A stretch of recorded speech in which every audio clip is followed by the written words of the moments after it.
Welcome back into Talking Fitchburg. Joining today is your sustainability specialist, Phil Grippy. Phil, welcome back to the show. How you doing? Okay, doing good. My name's Phil. I'm Phil. How you doing, Jeremy? I'm doing wonderful. Happy December. Crazy. Yeah. Time flies when you're having fun. And we're going to have fun today on this segment. I got a quick couple of updates for you. We're going to talk about the EV fleet as it continues to get upgraded. We'll give you an update on your refuse and recycling. Reminder in 2025, minor change coming. And then finish out with green holidays. A little bit of sustainability in your... Put a little bit of sustainability in Under your tree, away from your tree, whatever. In the stocking, how much do you want? What do you want? Yeah. We're going to break all that down for you. Let's start, though, with the EV fleet series. Was just approved at council, or is coming up, one or the other. I can't remember now. Both ends. Nevertheless, EV vehicles coming into play here across the different parts of the organization as it is. But it's a good thing. Yeah, it's a great thing. I don't remember the exact timing. I believe we closed 2023 with 0 electric vehicles in our fleet. Early this year, I think, was the timing we bought our first 2 Ford Lightning EVs for the Public Works Department. Then this fall, we had 4 more electric vehicle purchases approved for various departments, and now we've got several more coming in for more Public Works Lightnings. By early 2025, I think we'll have a fleet of around 10, maybe 12 electric vehicles. We'll be looking at more as we get into vehicle ages increase and we're cycling out needing to replace. We're going to start prioritizing looking at electric vehicles and hybrids where it's practical. And they sort of been back ordered for a while because guess what? Everybody wanted them. Right. When the Lightning was first announced, I know I've got 6 or 7 different peer communities just in Dane County that have a sustainability specialist, manager, coordinator, different titles, but a full-time sustainability staffer. And we were all sharing notes on this. Basically, every community had ordered a Lightning. And most of us were getting pushed off because they were so back-ordered. And so I think we ended up waiting somewhere between 6 and 12 months to get the ones that we initially had requested. And overall, is there long-term savings to switching to these vehicles? Yes. Long-term savings that comes from primarily much, much lower energy bills. What you're paying per mile by charging just through the outlet in your home if it's a residential EV or here with the outlets in our buildings, that rate is much lower than the comparable dollar per mile if you're buying gas from a gas station. So just on fuel, significantly decreased savings. And this is even without getting into like the non-energy benefits of decreased pollutants means that there are fewer chemical hazards out in the air. There's less pollution, less asthma, all those kinds of things. This is leaving that out of the picture, but that's also substantial. Just decreased energy bills, especially right now because you can get rebates from the federal government through the inflation. There were already electric vehicle rebates and incentives. Those were extended, in some cases expanded with the Inflation Reduction Act. So that decreases the premium that you're paying for the electric vehicle in the first place. So generally what you're talking about with something like when we initially had LED lighting out there and it was more expensive than incandescents or compact fluorescents, when you started getting electric vehicles, you knew we were paying more, but the idea was that over time your energy savings are going to make up for that. They're going to pay that down. Maybe your payback period might be 5 years, 10 years, 15, depending on different financial considerations. When you're getting upwards of $7,500 from the federal government back on your purchase price, in a lot of cases, that makes the electric vehicle comparable to or even cheaper than a similar ICE, internal combustion engine vehicle. So you're already starting out ahead. Now decreased energy prices. It's a huge financial win if you're shopping for a new vehicle anyway. Generally, as long as it suits your needs, that electric vehicle is going to be a money saver for you. Overall, I've heard some of these discussions and from different municipalities as well, and they're not just looking at vehicles too. I mean, they're looking at different pieces of equipment and public works. There are other alternative vehicles, so to speak, for their everyday work. You think lawnmowers, tractors, whatever. Yeah. So this is a common practice, or becoming more of a common practice, so to speak, and we'll probably see more of the expansion of this. Maybe not in the snowplow right away, but it's getting there. Well, it's interesting because Dane County is doing stuff with the gas side of things. And it's not just electric vehicles either. So once you get into medium heavy duty vehicles, there aren't as many EV options right now. But yeah, Dane County, So at the Dane County landfill, they're actually capturing a lot of methane. That methane seeps up from landfills anyway, just part of that anaerobic digestion process is it releases methane. At the Dane County landfill, this is one of a number of landfills around the country where they're capturing that methane, they're compressing it and turning into a renewable natural gas, compressed natural gas. This is sold at several Quick Trip locations around the county. Dane County and Madison, I believe, both have CNG or RNG tanks in their fleet garages, so they have some of their heavy-duty fleet has switched over to this cleaner burning natural gas. When we talk about using natural gas in power plants instead of coal, we know natural gas burns cleaner.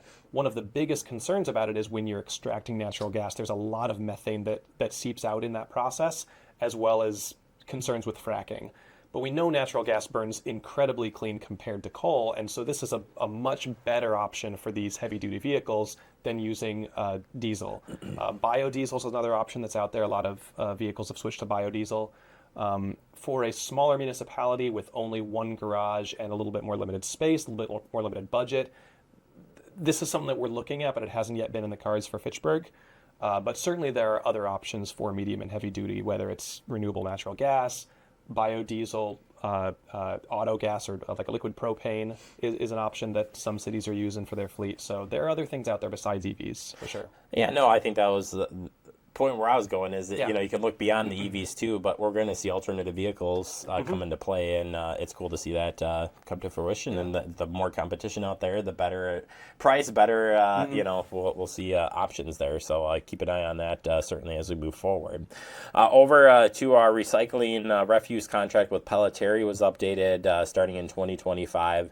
A couple of minor changes there, but the big one I think is the recycling, or what was considered unlimited recycling. Yeah, so previously in Fitchburg, we had unlimited recycling for any resident who wanted to participate, who wanted to take advantage of it. You just put extra recycling out next to your blue bin. Pelletieri will pick it up at no charge. Now, the idea is it's no charge. It's technically an added fee on everybody's waste and recycling bill. We actually looked into this with Pelletieri's help and found that a surprisingly small number of residents were actually taking advantage of that. So rather than adding that fee onto everyone's trash bill and having unlimited recycling, we took that option away. And starting with January 1st of 2025, during a recycling week, if you just have too much, it's not going to fit into your blue bin, you can call Pelletieri in advance and essentially pay for a tag to have that extra recycling picked up along with your bin. If this is a regular occurrence, you can pay a one-time fee to get a larger bin. If you're not the largest size that they make available, then you can get a larger 75, maybe even a 95-gallon recycling bin. Another option is if you have a lot of cardboard that you're regularly putting in your cart, there is the cardboard drop-off site on South Fish Hatchery Road at the Public Works building. For Fitchburg residents, you can drop off cardboard, you can drop off metal for recycling there, you can drop off rigid polystyrene foam, so not like the flexible sort of bubbly styrofoam, but the rigid styrofoam that you'll get in like that the TVs and those kinds of things are usually packaged in. We collect that for recycling, and all of this is free for Fitchburg residents at that site. All right, perfect. Well, we'll continue to remind you of that as we get closer, but always good to know. Finally, we'll end on some green holiday ideas. I always right away go to the holiday recycling guide. It's a great, helpful piece there of deciding how to dispose of the things, but also just in general, you can practice some good things in the green holidays, so to speak. So when I say green holidays to you, what do you think of, Phil? Oh, there are so many different things. I wrote a little something about this, I believe, in the last Green e-newsletter. I haven't pulled it up, so I kind of go off memory and just sort of what sticks out to me. The first thing that always comes to mind with green holidays is packaging. There's so much packaging involved with buying new things, wrapping things up in wrapping paper, and the amount of stuff that ends up going into landfills. The more you can do to cut down on that packaging, whether it's buying things used instead of new, buying things that just use less packaging, using wrapping paper that is recyclable, and some is not. One thing you can do is just kind of crumple it up, and if it pops back out again, it's probably not going to be recyclable. That has to be thrown away. If it's sort of laminated in that plasticky sheen sort of veneer, you're not going to be able to tear it like paper. If you can tear the wrapping paper pretty easily. That's recyclable. So even those kinds of things, just shifting to packaging supplies that are more recyclable. This isn't really a thing anymore with not a lot of people getting papers delivered. I know when I was a kid, I got a kick out of wrapping all of my presents in like the Sunday comics, the funny papers. Super recyclable. You're not buying extra materials, but that's not really available quite as easily right now. But there are so many other things. Thinking about traveling options, there are more and less sustainable ways to travel if you're going to travel for the holidays. If you're decorating your home, I know a lot of people are past this already, but there are LED options instead of, it used to be everything was incandescent bulbs, and not only is that a fire hazard if your tree is drying out, but it uses a lot of energy, and they're releasing a ton of heat, especially your outdoor lighting. If you're using incandescent bulbs, you're paying extra electricity to just release heat from those bulbs into the wintry air. So that kind of a thing. Shifting to LEDs from incandescence is a great thing you can do. Boy, there are just so many different things. Local shopping is great. I love it. Amazon is really easy, and sorry, Amazon, I don't mean to call you out specifically. There's a lot of online shopping that's There you become go. really popular. It's just so much easier, and we've kind of made this maybe almost too easy because we're not really thinking about how much we're buying or where it's coming from. But if you can buy something local, you're pumping money back into the local economy, which is great for your community. It's also less likely that it's traveled as many miles between production to the seller to you to the recipient. So there are a lot of really cool local markets around the Madison and Fitchburg area that are great to visit. That's a really big one too, is just shopping local and being a lot more thoughtful and conscientious about how much you're buying, and are you buying a lot of material gifts? Are you buying experiences and services and things like that?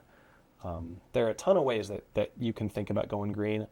Web searches are your friend. You can find lists all over the place on suggestions for that too.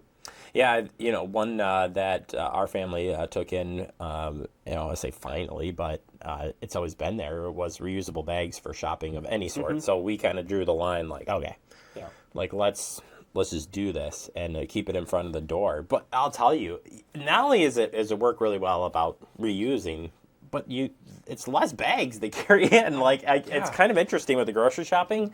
I'm like, man, it used to be like 3 or 4 trips in. Now it's like 1.5 if I'm lucky, because you get more into those reusable bags are bigger, yeah. Right. Yep. So it's kind of interesting, but it's something that's there, and maybe as maybe I transition here, as you're looking at 2025 and making some resolution, like putting some of these things into practice and just giving it why not even try it? It's good. Yeah, I like it. Absolutely. So I don't know. Well, check the website. Sign up for the newsletter if you haven't already, and get the green update. And you have yourself a good holiday. Yeah, you too. You got any big resolutions as you move into 25? Finish the sustainability plan. Finish the bike and pedestrian plan update. There was a like sort of blessing kind of departure that somebody gave to somebody once, and I really like this. It was may you attract good people. Oh. So it's that. All right. That's my resolution next year and just going forward. Attract good people. Nice. I like it. I'm like going as year as try new things. I like that too. Try new things. Get out of your comfort zone. Try new things. So I don't know. So you find something you really love, and then you can try that again and again. That's all right. That's okay Like this too. interview with Phil. We There keep we go. trying every day. I'm gonna give you a good one yet. I know it. Oh my gosh, Phil. Thank you so much. Appreciate it. For folks who do want to find the holiday recycling tip, follow you online with Green Newsletter. How can they find those? Go to the Fitchburg website, search for Green E-News, and it'll pop right up. And there's Phil waving to you. Hi. Hi. Okay, no, he doesn't. We should put that on the website though. Moving Gonna forward. get a big stand-up cutout of a waving Phil. Get the sort of Not even your arm. battery operated, just the arm, just the lower arm Oh waving. my gosh. Yes, Phil. We can work on We'll that. make it cardboard. It'll be, yeah, Sustainable. ish. Thanks, Phil.